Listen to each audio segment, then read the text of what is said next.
జగన్ హయాంలో పాల డైరీలు అమూల్కు, ఇసుక మద్యం ప్రభుత్వీకరణతో పోర్టులు, స్మార్ట్ మీటర్లు అదానికి ప్రైవేటీకరణ వలన రాష్ట్రానికి ఒరిగిందేమిటో చెప్పాలని టీడీపీ రాష్ట్ర నాయకులు కొర్రపాటి సురేష్ డిమాండ్ చేశారు.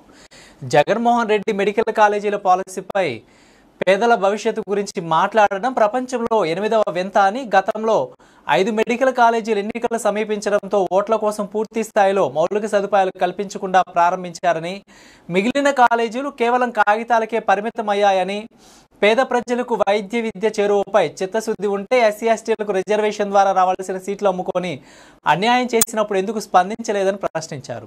వైజాగ్లో 500 కోట్లతో రిషికొండ ప్యాలెస్, 100 కోట్ల రూపాయలు ప్రభుత్వ ప్రకటనల రూపంలో వైసీపీ కార్యకర్తలకు జీతభత్యాల రూపంలో వృధా చేసిన జగన్ ఎందుకు కాలేజీల నిర్మాణం చేయలేకపోయారో రాష్ట్ర ప్రజలకు సమాధానం చెప్పాలని డిమాండ్ చేశారు.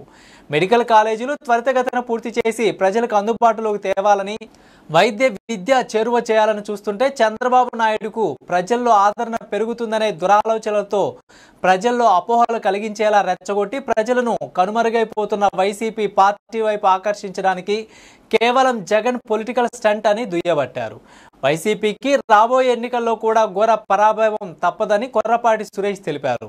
సమావేశంలో టీడీపీ రాష్ట్ర గిరిజన నాయకులు తిరువీధుల శంకర్ ప్రసాద్, పొన్నూరు నియోజకవర్గ ఎస్సీసీఎల్ అధికార ప్రతినిధి ఆత్మకూరి వెంకటేశ్వర్లు, తెలుగు యువత నాయకులు నరసింహ తదితరులు పాల్గొన్నారు.